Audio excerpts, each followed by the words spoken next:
Good evening, everybody. Happy 28th of June. Right now, it's almost a quarter to 10 at night. Still daylight here. Summertime at a northern latitude. But anyway, I've been watching the news a little bit. Oh, and how do you like these stylish glasses? Yes, I need them for reading. I'm farsighted. I can't see squat close up. I can see fine far away, though. So I apologize for that. But nonetheless, I've got a face for radio, so it really doesn't matter. But I've noticed that the candidates are lining up for the presidential election next year. Of course, of the Democrats, you've got Biden, obviously, the front runner, incumbent. You've got Harris, the current vice president, who, if Biden declines much farther, you could have a cackler in office. So if you vote for Biden, you might be voting for Harris. Marianne Williamson, picture Bernie Sanders, about 15 years younger, wearing a dress. She's pretty far out there on the left, very Marxist leaning, neo-Marxist, socialist, whatever you want to call her. Has a lofty platform about all these different things from environment to economics and whatnot, but she can't tell you how she's going to fund anything without blowing the debt even higher than it is. You've got Robert F. Kennedy Jr., the nephew of former President John F. Kennedy and the son of the Attorney General who was assassinated, I believe it was in '68, Bobby Kennedy. That's his son, RFK Jr. He's 69 years old. It's kind of hard to listen to him talk. He's got some kind of condition. I don't know what it is, but there was a video of him I saw yesterday. The dude's doing push-ups, man. That guy is ripped. He's 69 years old. And I mean, he's got muscles. He had his shirt off. He was showing off, and I'm 58 and I would love to be ripped like that. But anyway, that's who you got on the Democrat side. On the Republican side, of course, you've got Donald Trump. He's running again. Really, really good. He's the front runner. Ron DeSantis, current governor of Florida, is probably his primary challenger. He's number two. You've got Tim Scott, senator from South Carolina. You've got Larry Elder, the radio guy, brilliant man from California. I've been listening to him off and on for years. That guy, his mind is a national treasure. You've got Vivek Ramaswamy, son of Indian immigrants. Really sharp guy. He's only in his 30s, late 30s, so he's got tons of energy. I don't know. I want to say he's too young. He obviously meets the requirement, but he just seems like he needs to get some experience under his belt, and he'd probably be better in a cabinet position. But he's a likable guy and loves America, and he understands economics pretty well. You've got Chris Christie, former governor of New Jersey.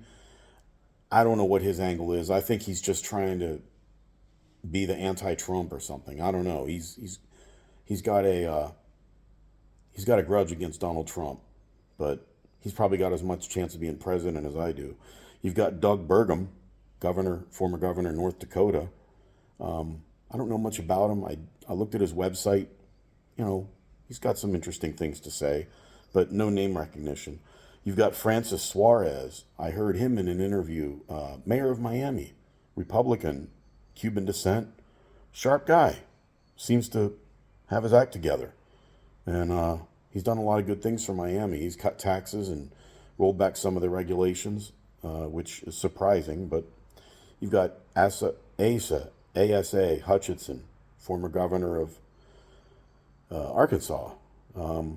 Nice guy, but doesn't seem to have a whole lot of energy about him. But you never know; he could probably improve. You've got reliable, good old former Vice President Mike Pence, former governor of Indiana. He's thrown his hat in the ring. He's going to be popular among the evangelicals. You've got Nikki Haley, former UN ambassador, former governor of South Carolina. She's she's the daughter of Indian immigrants. Definitely, she's not hard on the eyes, very articulate. Don't know if she's going to score really well with the Republican base, but I think she's running for vice president. I think she's probably gunning for that slot. She'd probably have a better shot at it.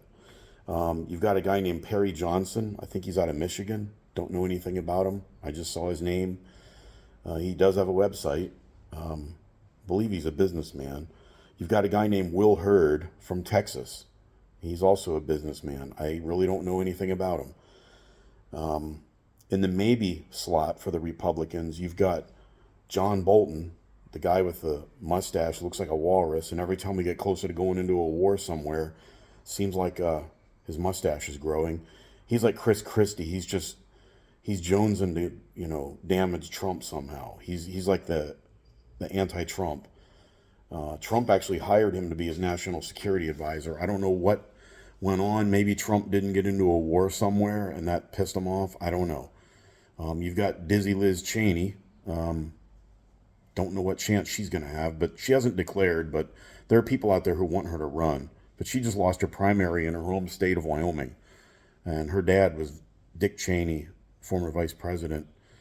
A lot of people in the Republican Party really don't think much of her. But that's for the Republican voters to decide. You've got Kristi Noem, governor of South Dakota. Another one who's not hard on the eyes. Very smart, sharp, seems to be doing well for her state. I think she's going to wait till the dust settles.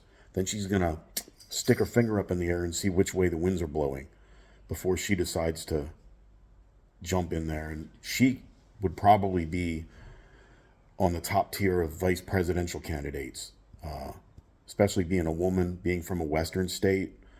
That would balance the ticket if Trump or DeSantis were the front runner. She would definitely be a good VP choice. She's young. She could assume the job of president in another 4 years if whoever won didn't want to run again. I don't know why his name is on there, but Glenn Youngkin keeps showing up as a maybe. Well, he's current governor of Virginia. He's about as milquetoast as you can get. He campaigned for Hillary Clinton and hired her to speak when he was CEO of the Carlyle Group. Not exactly a flaming conservative. It wasn't so much that he won in 2021 when he became our governor in Virginia. It was more that Terry McAuliffe lost. And I guess it was like, well, do you choose the guy who you know is bad or another guy who's probably bad? And there was no third party candidate in the race. There was no Libertarian in the race. So the people of Virginia just held their nose and, pulled for him. I don't know why I don't think he's top tier material to be VP. I could be wrong, but I don't think he's going to set the world on fire. He's probably about as boring a guy as I am, and that's pretty bad. That's saying a lot. The Libertarian Party, they've kind of gone through, they're almost a caricature of themselves these days, but they went through some trouble in the last couple of years. But they have some people who've shown some interest in running. One of the main ones is Chase Oliver from Georgia. I've followed some of his videos on Facebook. Very interesting fellow. Would I vote for him? I don't know. I'm not here to make any endorsements or anything, but he's got a lot of good things to say. Also, like Mike Termott, he's a former police officer who's entering the race. He wants to run for president as a libertarian. Very much in favor of police reform. Some things I like on his platform. Some things that I'm kind of I don't know. You've got a guy named Lars Mapstead. I don't know anything about him. You've got Justin Amash, former congressman from Michigan. That's a sharp guy right there. He would definitely be a formidable candidate because he knows how things work in D.C. He represented a district near Grand Rapids, Michigan, and he's actually, I believe, he's Palestinian by ancestry, but he's a Christian. So he is a citizen. He was born here, but his parents were Palestinian Arabs. But he's not a Muslim. He's a Christian, which, and he represents a district in Michigan which has a lot of Muslims in it. So I don't know. He's very articulate, very smart guy. I think he really does believe in the Constitution. A lot of people are going to throw brickbats at him because he seemed like he was really eager to impeach Trump. But he's a sharp guy. I think if he decides to get in the race, he's going to be a formidable candidate within the Libertarian Party. You also have a guy named Dave Smith. Don't know anything about him. You've got Spike Cohen, who was the VP nominee for the Libertarian Party in 2020. Pretty hardcore Libertarian guy. Some things I like about him. Other things I'm kind of but he's pretty consistent with his message. He really does believe in individual liberty and civil rights. Larry Sharp, he's from New York. He ran for governor last year against Lee Zeldin and Kathy Hochul. Really squared away guy. Last time, he didn't want to be president of the Libertarian nominee for president. He wanted to be vice president under Judge Jim Gray. That's who he wanted to run with him on his ticket, but that didn't happen. The Libertarian Party chose Joe Jorgensen and Spike Cohen in 2020. But Larry Sharp he's a kind of guy who could be very good at delivering a libertarian message, a pragmatic libertarian message to people who are not libertarians. And he can explain how it would work and probably make their lives better. They're even bantering around Tulsi Gabbard as running as a libertarian. I don't think she's got the libertarian bona fides, but she did leave the Democrat Party, or the Democrat Party left her.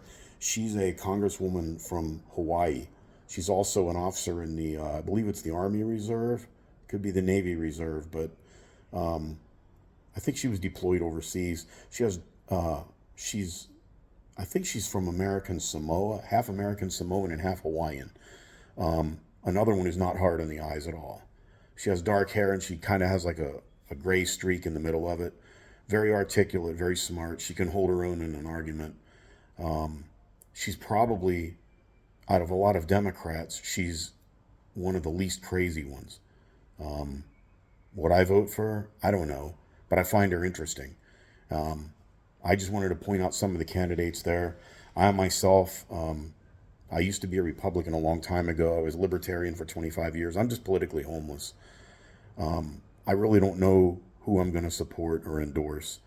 There's a lot of, if I could just take some of each of these people, like weird science, I could probably build the perfect candidate, but that's not how the system works.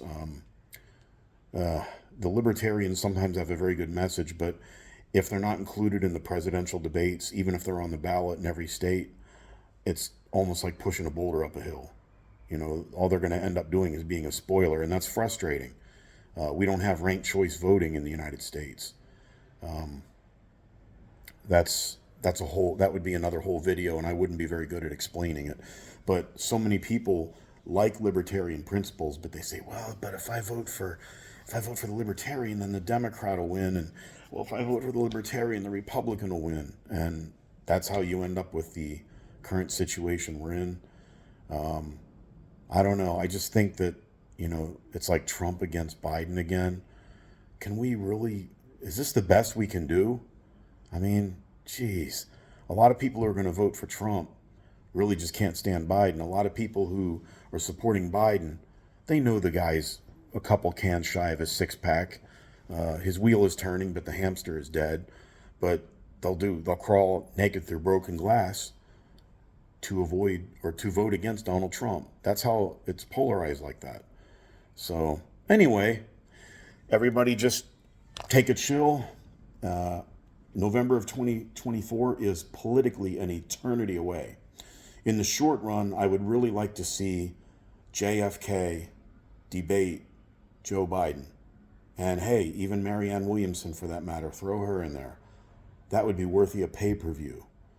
You could have John Fetterman be the interpreter. But seriously though, I would like, that would be a good debate. And I believe RFK brings something to the table that he understands the division. I don't know if he has the right answers, but he is asking a lot of the right questions. And I have to give him credit for that. But anyway, November of 2024 is politically an eternity away. Anything can happen between now and then, but one thing that I will say this to my Republican friends, this constant fighting back and forth about Trump versus DeSantis, and you people supporting DeSantis saying you'll never vote for Trump if he's the nominee, and you people who support Trump and say you're going to stay home if DeSantis is the nominee, well, that's going to give you 4 more years of Biden, or 4 years, potentially 8 years of another Democrat. So just keep that in mind. And you people who are really on the Democrat side, who really don't like Trump or DeSantis or whatever, do you really like what's happening now with the inflation, the open border, the crime?